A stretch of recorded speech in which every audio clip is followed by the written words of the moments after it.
My self Itika. आज हम male reproductive system का पार्ट टेस्टीज पढ़ेंगे, जिनको हम टेस्टिकल्स भी कहते हैं। Hope you will like the topic. So let's just begin our topic, that is testes. Testes को हम it is a primary male reproductive organ, जो कि मेल गैमीट्स, जिनको मेल सेक्स सेल्स भी कहते हैं। Male gametes, male sex cells, gametes को ही सेक्स सेल्स भी कहा जाता है। दैट आर मेल गैमीट्स कहलाते हैं आपके स्पर्म।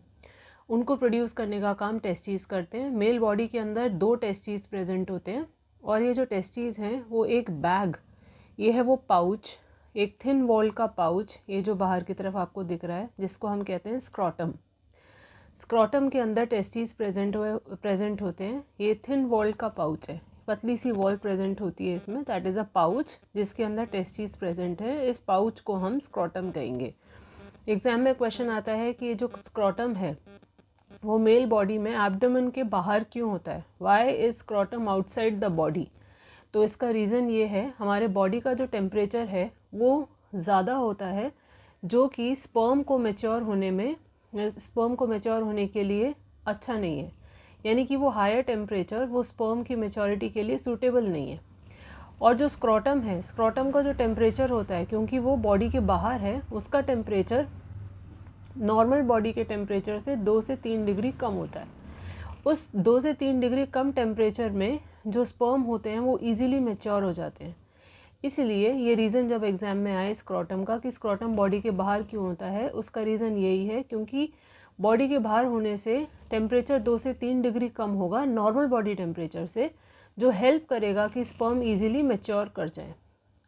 और स्पर्म को मैच्योर होने में स्क्रॉटम की वॉल भी बहुत अपना रोल प्ले करती है। जब बहुत गर्मी होती है तो स्क्रॉटम की वॉल एक्सपेंड कर जाती है, ताकि अंदर कूलनेस बनी रहे और स्पर्म मैच्योर हो जाए। और जब बहुत ज़्यादा ठंड होती है तो स्क्रॉटम की वॉल कॉन्ट्रैक्ट कर जाती है, ताकि वार्मथ मिले अंदर और स्पर्म इजीली मैच्योर कर जाए। तो ये रीज़न है स्क्रॉटम का कि why scrotum outside the body. अब अगर हम इस स्ट्रक्चर को देखें तो ये मैंने जैसे आपको बताया, ये जो पाउच है इसको हम स्क्रॉटम कह रहे हैं।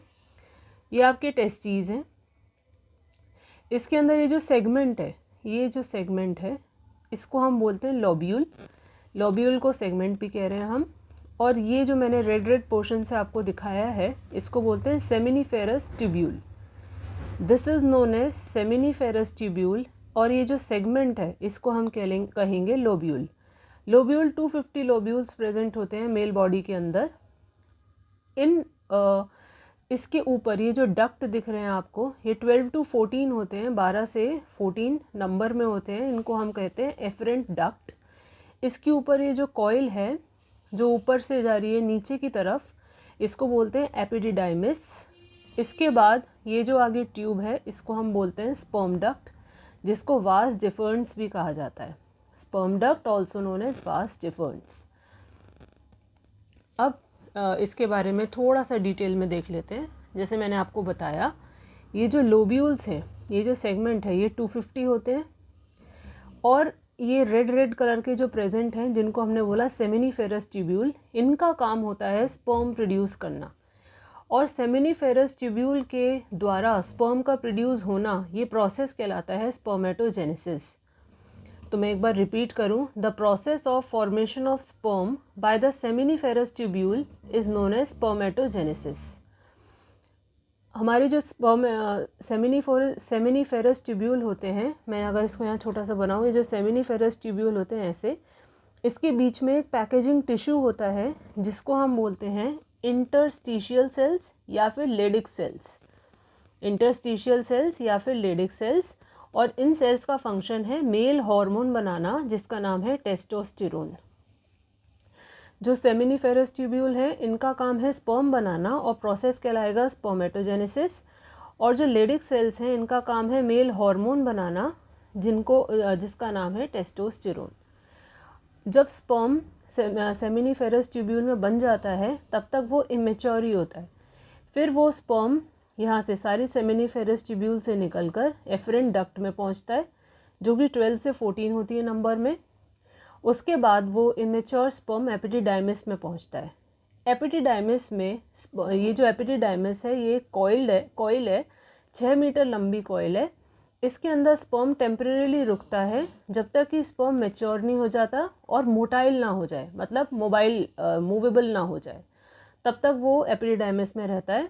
जब स्पर्म मैच्योर हो जाता है और मोटाइल स्टेट में आ जाता है, फिर वो स्पर्म डक्ट में पहुंचता है। स्पर्म डक्ट का दूसरा नाम वास डिफरेंस है।